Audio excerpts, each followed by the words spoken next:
ራሴን በጣም ነው አቢዩዝ ያደረኩት። ቆጨኛል። በፍጹም መቼም ፐርፌክት አይሆንም። ሳየው ሳልደሰት ልሞት ነው። እውነት ነው። ደሞዝ አግኝቻለሁ። ከፔይቼክ ወደ ፔይቼክ ኖር ነበር፣ ደሞዝ እቀበል ነበር። ህልሜን ግን አልኖርኩትም። አሁን አንቺ የሚመስልሽ ምንም ነገር በህይወትሽ እየተካሄደ አይመስልሽም። ከርቴን ነው የሚታይሽ። ስለዚህ ኢንጆይ አድርጉት፣ ደስ ይበላችሁ። በጣም ራሳችሁን አክሴፕት አድርጉ። ከራሳችሁ ጋር አትጣሉ። አጋጣሚውን ስላልተጠቀምን እናዝናለን ይላሉ። የምድር ኑሮስ ምንድን ነው? ለምንድን ነው የተወለድነው? ለምንድን ነው እዚህ ምድር ያለ ነው? ወዴትስ ነው የምንሄደው? በጣም አጭር ነው። ልክ እንደ እንፋሎት ነው። ለምንድን ነው ህይወቴን ኢንጆይ ያላረኩት? ደስተኛ አልነበርኩም። በጣም የሚቆጨኝ ነገር በምድር ህይወቴ አለመደሰቴ ነው። ብዙ እድል ነበረኝ፣ ግን ለመማር ፈቃደኛ አልነበርኩም። ያንን እድል አልተጠቀምኩበትም። ራሴን ኢኩዊፕ አላረኩም፣ ራሴን ትሬን አላረኩም። እሱ ይቆጨኛል አሉ። ራሴን አልተንከባከብኩም። ይኸው እንዲህ ያደረሰኝም እኮ እሱ ነው።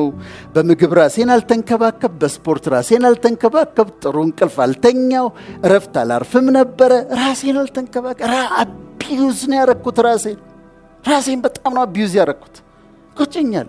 ምን አለ ስፖርት ብሰራ ኖሮ፣ ምን አለ ኒውትሪሽኔን ባስተካክል ኖሮ፣ ምን አለ ራሴን ብንከባከብ ኖሮ ብለው ይላሉ። የኖርኩት በቂምና በጥላቻ ነው።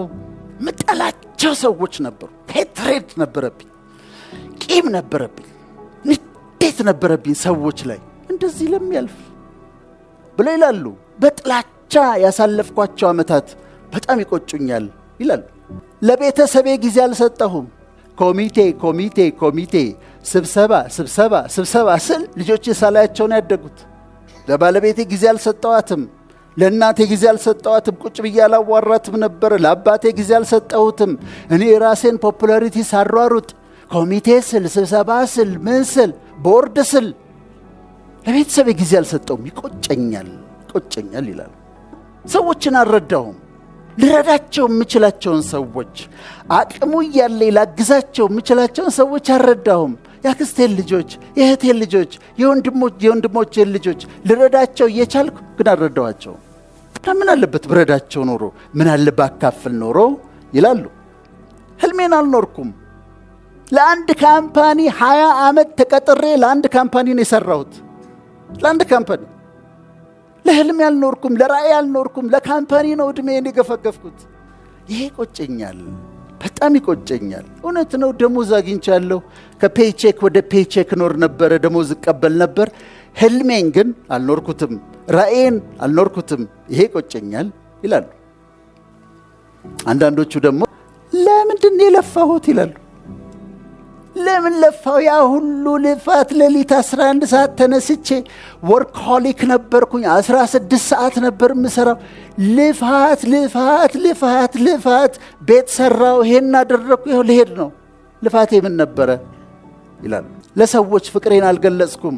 እወድሻለሁ አላልኩም፣ እወድሃለሁ አላልኩም፣ ታንኪው አላልኩም። ሰዎችን ፍቅሬን አልገለጽኩም። አይ ዋስ ቱ ሲሪየስ። ኮስተራ ነበርኩ። በቃ ኮስተር ያልኩኝ ሰው ነበርኩኝ። ፍቅሬን የምገልጽ ሰው አልነበርኩም። ለስላሳ አልነበርኩም። በጣም ሃርድ ነበርኩኝ፣ ሃርሽ ነበርኩኝ። ስለዚህ ይቆጨኛል ይላሉ። ሃይማኖትን ንቅ ነበረ። ንቀት ነበረብኝ ሃይማኖት ላይ። መንፈሳዊ ነገር እንደ ትራሽ ነበር የምቆጥረው። ሰዎች ሲለምኑኝ በተለያየ መንገድ መንፈሳዊነትን እጠላ ነበረ። ቦሪንግ ነበር ለኔ። እሱ ይቆጨኛል ይላሉ። ይሄ እነሱ የቆጫቸው ነገሮች ናቸው። እኛ ለምን ይቆጨናል? ለምን ከነሱ አንማርም? ስለዚህ የእነሱን እንገለብጠዋለን። እኛም እናደርጋለን፣ ኑሯችንን ኢንጆይ እናደርገዋለን። በጣም ደስተኞች እንሆናለን። እኔ ልንገራችሁ፣ አንድ ቀን ነው የወሰንኩት። ውሳኔ ነው ደስተኛነት። ሳየው ላይፍ ይሄን ሳስተካክለው ይሄ ይበላሻል፣ ይሄኛውን ሳስተካክለው ይሄኛው ይበላሻል፣ ይሄን ሳስተካክለው ይሄኛው ይበላሻል። በፍጹም መቼም ፐርፌክት አይሆንም። ሳየው ሳልደሰት ልሞት ነው። ስለዚህ አንድ ቀን ቆምኩኝና ራሴን ዶክተር ብዬ ጠርቼ ከዛሬ ጀምሮ አልኩኝ፣ ከዛሬ ጀምሮ ዶክተር ወዳጄ ነው የሚባለው ሰው ደስተኛ ነው ብዬ ወሰንኩ። የኋላ ህይወታችን እየመጣ ይነዘንዘናል። እንዲያርገህ ነበር፣ አንተ እንደዚህ ሆነ ነበር እና ምን ላርግህ?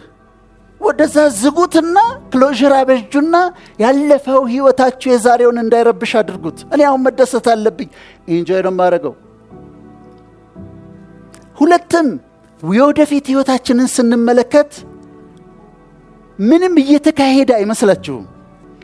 አሁን አንቺ የሚመስልሽ ምንም ነገር በህይወትሽ እየተካሄደ አይመስልሽም።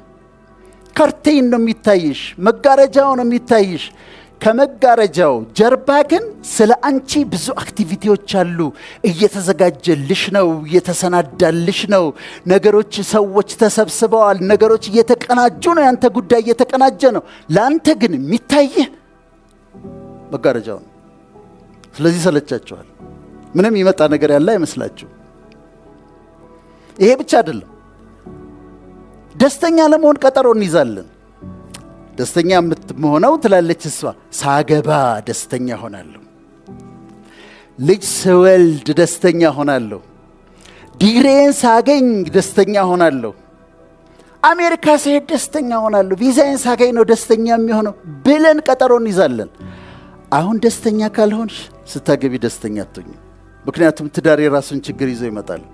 አሁን ደስተኛ ካልሆንሽ ስትወልጅ ደስተኛ አትሆኚም። እሱም የራሱን ችግር ይዞ ይመጣል።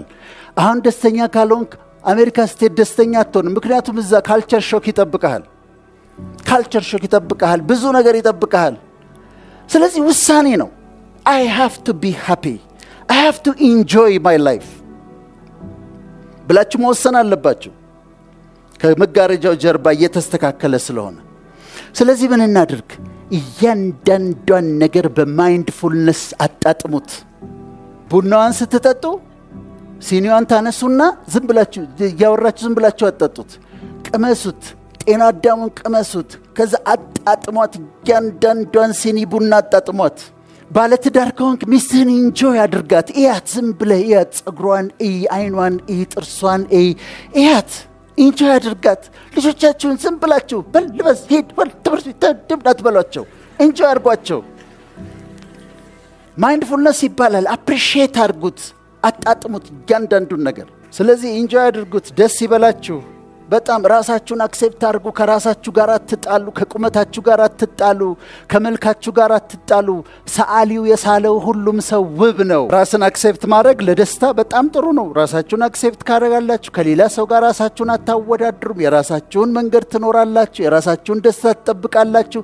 ጠዋት ስትነሱ ፀሐዩን አፕሪሺየት አድርጉ። እኔ ያደርጋለሁ፣ ከልቤ ነው። ጠዋት ተነስቼ ደስ ይለኛል፣ ፀሐዩን ሳይ፣ ንፋሱን ሳይ ደስ ይለኛል እና ያምራል እላለሁ። አንዳንድ ጊዜ ከቲክቶክ ላይ ተነሱና ወጣ በሉና ከዋክብቶቹን ተመልከቷቸው። ጨረቃን እዩዋት። ኢንጆይ አድርጉት። አትጠብቁ፣ ቀጠሮ አትስጡ። ዛሬ ደስተኛ ሆኑ። አጋጣሚውን ስላልተጠቀምን እናዝናለን ይላሉ። ህይወት ታስተምራቸዋለች። ልክ እንደ ዩኒቨርሲቲ ኮርሶች አሉ በምድር ህይወት። ማጣት ዋናዋን አለ፣ ግን ለመማር ፈቃደኞች መሆን አለባቸው። ህይወት ከምታስተምረው ትምህርት ለመማር ፈቃደኛ መሆን አለባቸው። ወድቃችሁ ስትነሱ እንደገና እንዳትወድቁ ትማራላችሁ።